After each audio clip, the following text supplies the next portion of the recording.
Welcome to Moments with Marianne. I'm so delighted we're spending this time here today. We have a very inspiring show coming right up with special guest Nick French, and he's here today to discuss his work with bees and his company, Colorado Hemp Honey. Now, Nick is a U.S. Marine Corps veteran and has gained knowledge through his time and travel in the Marines and through traditional education. He has studied biology, tropical marine biology in Australia, microbiology, and finance. Nick is passionate about urban farming and has a love of beekeeping that has grown over the years. He has been keeping bees since 2008 in urban farms, on rooftops, and in backyards. Nick now has over 100 hives at the foothills of the Rocky Mountains in Colorado. So let's welcome to the show, Nick French. Thank you. What a pleasure it is to have you here, Nick. And my goodness, I mean, you've been, interested in bees, it seems like, for some time. Yeah, I have been. It seems like I keep telling everybody 10 years, but my wife keeps reminding me that it's now approaching 12 years. Mm-hmm.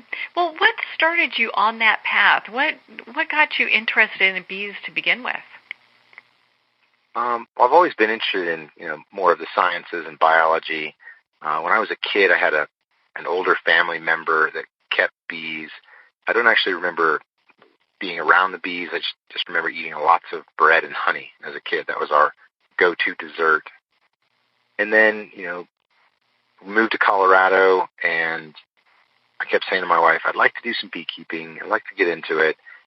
And as chance had it, down the road from us, there was a family that had a row of beehives. And so I went down and knocked on the door, and the gentleman's wife answered the door, and I just said, I'm interested in keeping bees. Do you need some help? And she said, wait right there. Don't go anywhere. And then the gentleman came out, and he said, we were just talking about what we were going to do with these bees. Because he had surgery on his back. He'd had some cancer on a kidney removed, and the doctors told him, you can't lift the equipment anymore. Mm-hmm. And then that's when I knocked on the door.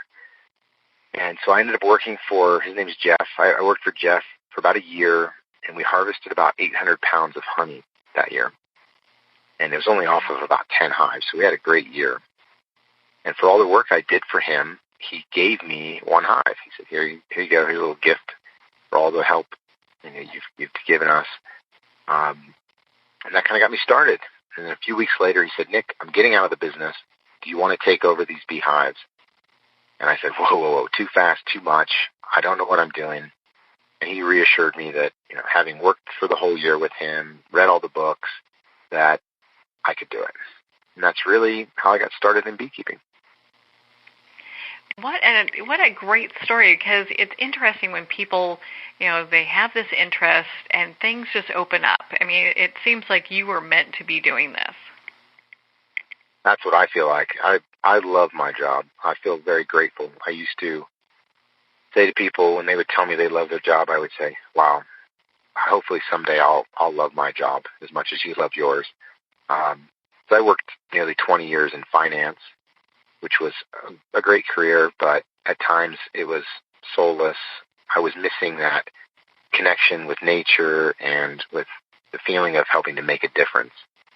And through beekeeping, I get that. I feel like I'm making a difference to the bees, to the community. It's pollination. I look at it as a community service, because if you have a garden in your backyard and my bees go over and help pollinate your squash or your tomatoes, then you're helping to get more fruit and vegetables out of the bees. So it feels good. It really is a win-win for everybody. And for our listeners that are new to your story, you also are a U.S. Marine veteran, too. That's right. Yeah, I served 5 years in the Marine Corps, most of that time overseas, in Central America and then Southeast Asia. Well, and so when you started with, it sounds like you had about 10 hives to start with. Was that right? Yeah.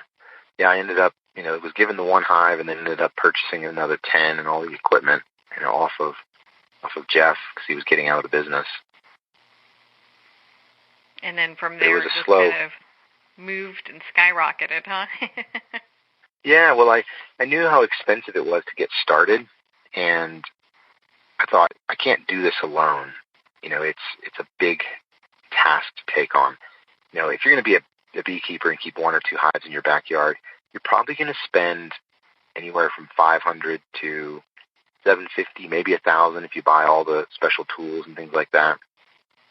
And so to take on, several $1,000s of equipment that goes with, keeping 10 hives, it was a lot. So I started a community-supported agriculture program called Adopt a Honeybee. And that was really to help me to set up more hives. And it's a way for people that don't have the space or the time, or if they're afraid of bees, to make them feel part of it and help to contribute to set up healthy colonies. So that took me from one hive that was given to me to purchasing 9 others, to now at the peak of the summer, I'll hit 150 colonies, throughout kind of the Denver metro area. Oh, wow.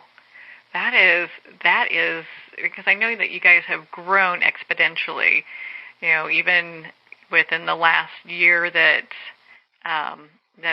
has occurred. I know I used to buy quite a bit of products from you guys and my dog. We'll get into the pet portion of this in a little bit.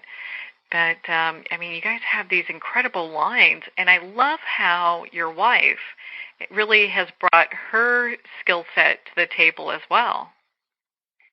Oh, absolutely. Yeah, it's definitely a team effort.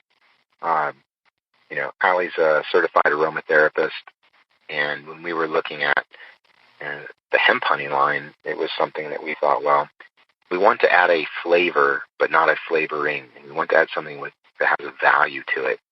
And so we leaned on her for inspiration for the essential oils that go into some of our honeys.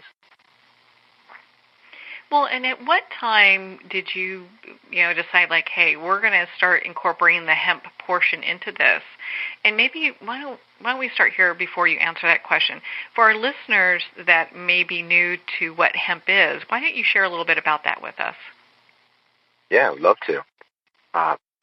So hemp and cannabis and marijuana often get thrown around kind of quite loosely. So cannabis is the greater family or in that family is marijuana and hemp. Most people know marijuana. You say marijuana, people think THC, they think getting high. There's some other medical uses for it.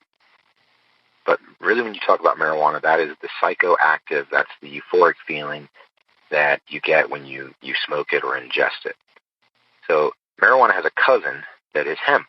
So we often refer to it as industrial hemp. And the industrial part helps to kind of quantify the hemp because industrial means it has some other uses in the sense of it can be used for fiber, it can be used for oil and feed, oil similar to olive oil or cottonseed oil or sunflower, some things like that. It's reported that there are something, in excess of 60,000 uses for industrial hemp. And, from fuels to plastics to building materials.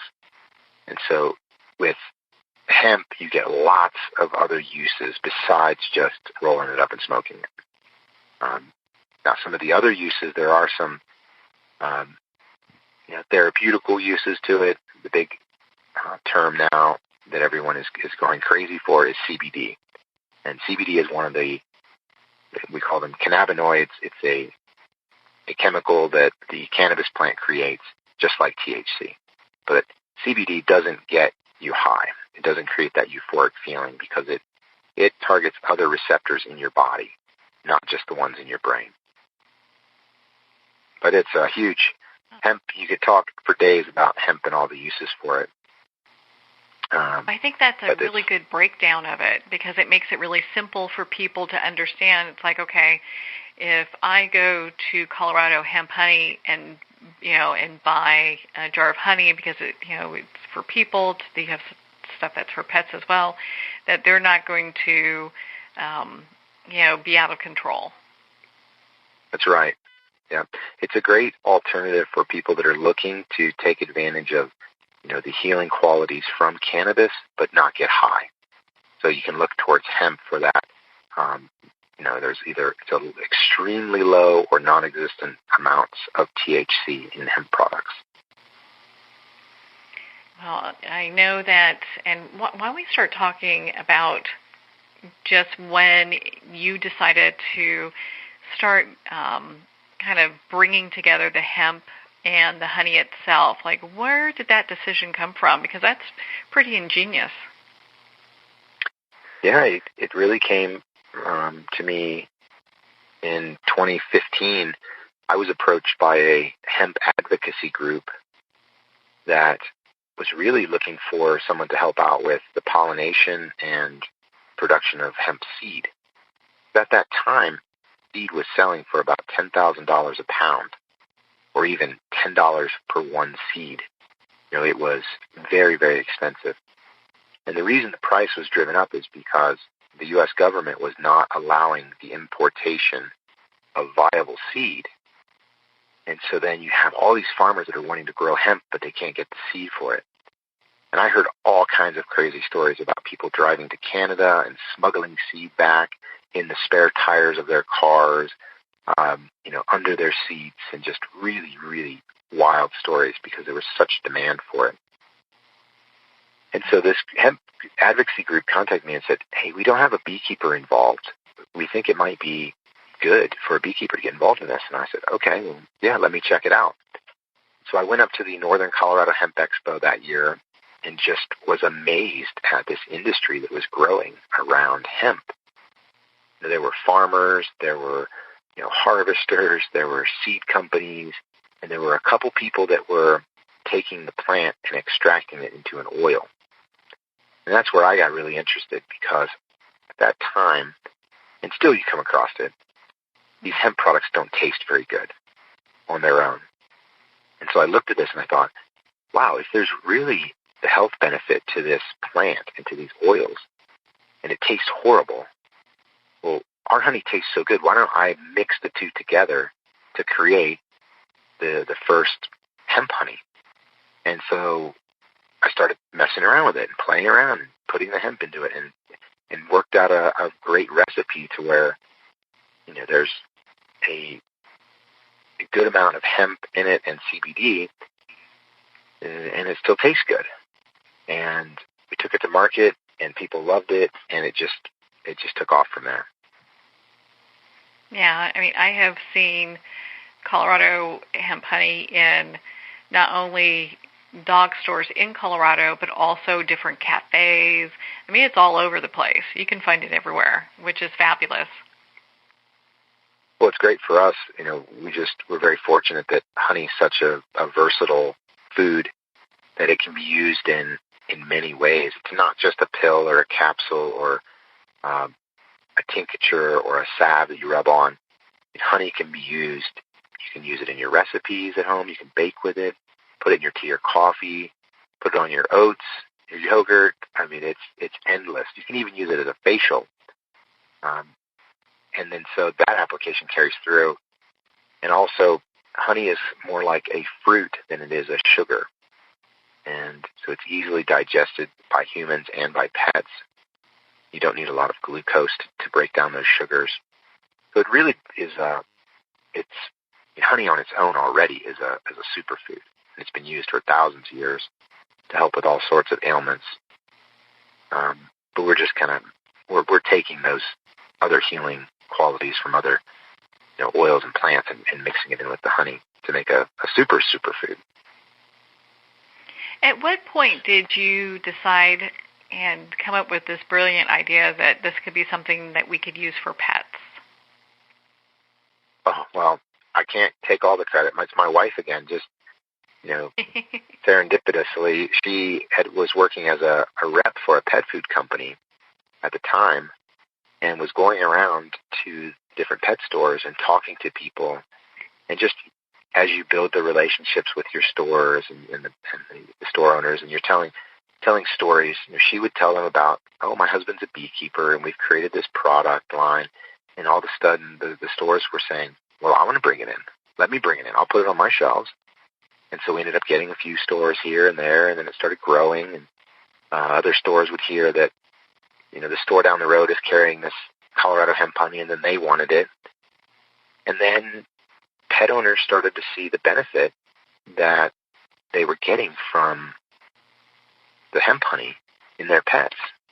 And they were seeing things like, and I have to be careful about how I describe this because the FDA doesn't allow companies like ours to make claims, but they were definitely seeing some great benefit in improving the lives of their pets. Yeah, from my personal experience, I had an Anatolian Shepherd who we were on pain management for him. He had early arthritis, and this was part that his having Colorado hemp honey was part of his overall pain management plan that I added to it. The vet didn't do that, I did.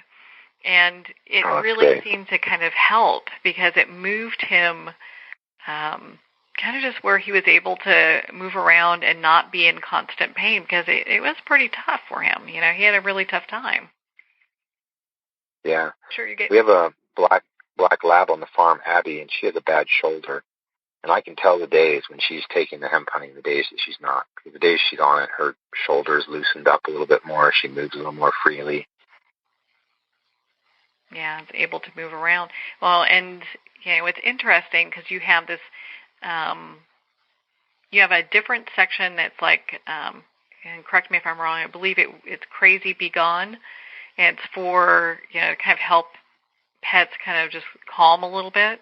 And I got to tell you, I use that during 4th of July, New Year's, and, anytime there are fireworks going off, and it helped tremendously. It was like part of our little regimen that we had going on as soon as that came out. So, I'm so glad to hear that. That's great. Oh, you're welcome. I'm glad to hear it. It makes, it's when you run a small business, you have days that are very challenging. It's not all wonderful as it might seem on the outside.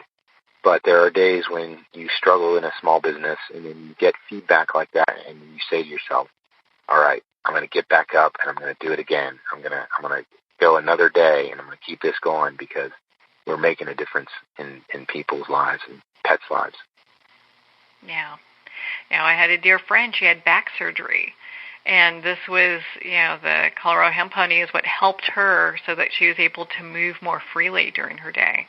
And these are people just telling, she was just telling me her story. In fact, it was funny. She saw that I had the jar on my counter for my dog Maxwell. And she's like, are you using that? It's like, no, it's for Maxwell. She's like, I use that too. So you've got all these different applications for it, different ways that people can use it within their own lives. Yeah.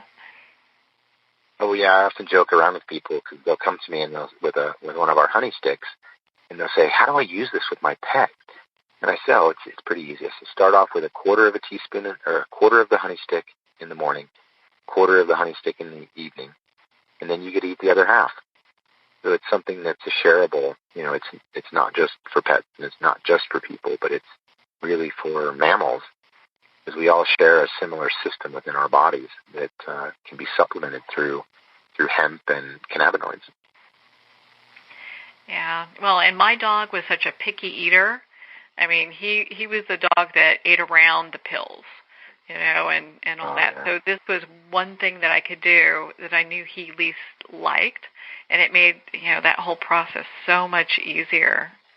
Well, and so it kind of has me wondering, I mean, when we talk about the bees and the work that you guys do, I mean, what kind of, how is it that you guys treat the bees? I know that you run pretty much an all-organic operation. Yeah, it's a challenge. Beekeepers across the country and around the world are facing bee declines and bee deaths like we've never seen before. Mm-hmm. And for me, I plan on a 25% loss of bees every year. Wow. And it's tough.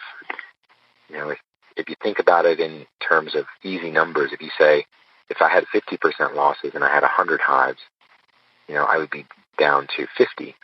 But in order to get back to 100, you can't add 50%. You have to add 100% to get back.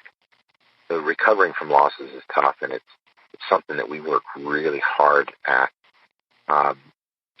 We use all sorts of kind of, I'll call them tricks to keep the bees healthy. And I'll keep it short because you can talk for weeks again on just beekeeping, but we use powdered sugar to dust the bees, and that encourages grooming amongst the bees, and it helps them to flick a mite off. There's a mite called Perora destructor. It affects the bees. We also break up the different life cycles of these pests. We supplement feed when necessary because Colorado, the weather is really fickle. Like right now, I'm out on one of the farms, and it's beautiful, sunny, and it's about 45 degrees. And the bees are taking flight, but there's no food for them to eat right now. And so when we have these warm winter days, the bees get active, and they burn more calories, and they eat all their honey reserves, and it makes winter very tough for bees. I think that's a thing that most people don't even realize is just this whole cycle with the bees, that you really have to keep on your toes with what's going on with them, keeping them healthy, making sure they have enough food when we have long winters. Oh, yeah, it's a challenge. And then we have bears. We have to watch out for those that want to knock over hives. And it's a real challenge, but it's very rewarding as well. Yeah. And that's actually one thing I forgot about with the bears, is Colorado has a lot of those. Well, and why don't you share with us, like if someone wants to be involved in Adopt a Honeybee, how do they do that? Is that a program that you still have? It is. We're in the process of constructing a new website for it right now, but it's called adoptahoneybee.com, and it's where people can buy shares of hives. And a lot of times people do them as gifts, for, your Auntie Joan that has everything and loves bees and is a gardener. You can make a donation in her name, in her honor, where she would get a jar of honey and a certificate, as kind of proof of her, support for the bees. But that has really been the secret to the success of us growing our apiaries is through donations and support from people out there that are interested in helping. But really, that's the selfish side of it, right? Go towards adoptahoneybee.com, but really, buying local honey, go to your local beekeepers, support their efforts, because beekeepers are on the front lines of this battle to help keep bees alive and keep them healthy. Well, and they don't have to be in Colorado. They can be anywhere and purchase that, right? That's right, yeah. And then, the honey, is good for seasonal allergies and things like that. And people that are in New York State will benefit from the honey as well because we have similar plants that grow all across the United States. A lot of people will say to me, Nick, shouldn't I buy honey as close to home as possible? And I say, yeah, kind of. But if you're looking for seasonal allergy support, if you're looking to help save bees and make a contribution, support local beekeepers or go to adoptahoneybee.com and make a donation there to help the bees. I know we couldn't do it without people. Oh my goodness, no. There has been a decline, and it seems like people are kind of coming back where they're like, hey, I'm interested about our honeybees and our animals and our environment. Let's see what we can do to bring that back. Absolutely. I've seen it over the last 10 years.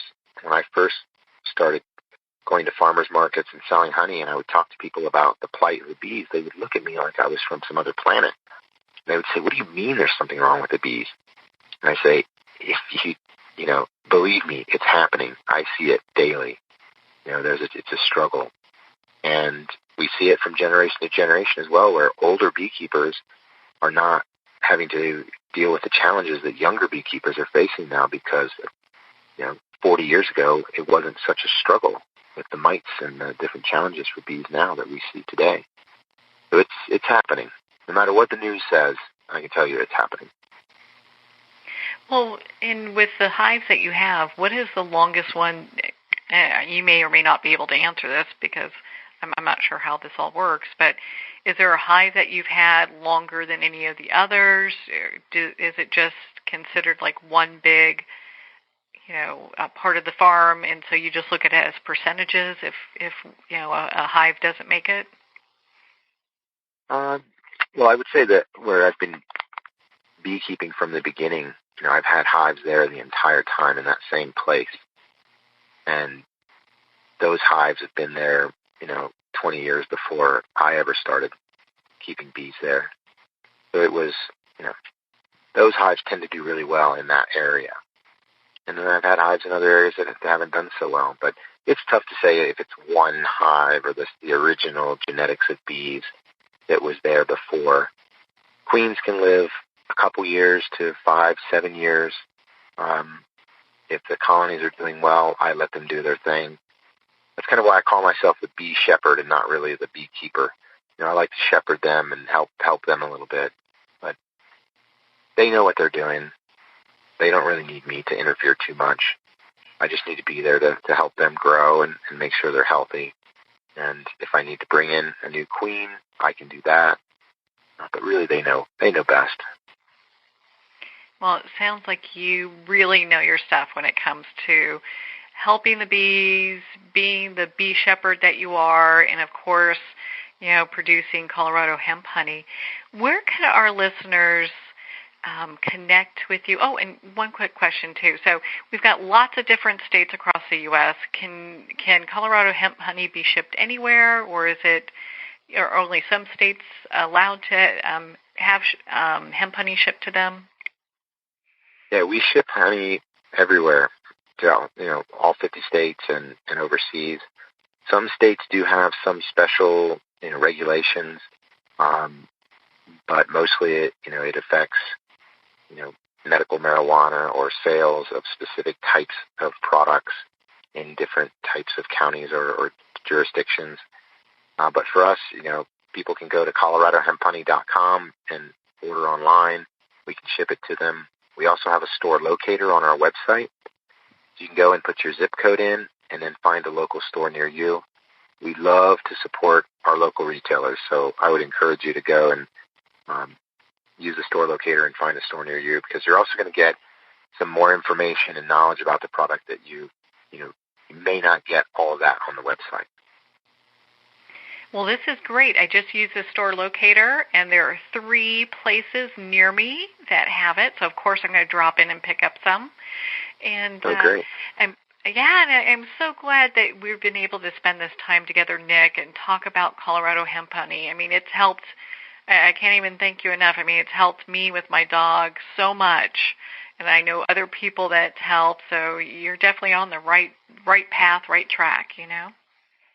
You're welcome, and thank you for having me. It's always a pleasure to come and talk about bees and hemp honey and the battle we're fighting. It's been such an honor to spend this time with you, Nick, and of course to talk about Colorado hemp honey and all the work you're doing with the bees. Again, if you'd like to connect with Nick and look at the different products that they have, you can go to coloradohemphoney.com and we'll have the link below. Well, we're at the end of our time today. I would like to thank everyone for tuning in. You're listening to Moments with Marianne. And remember, make every moment count.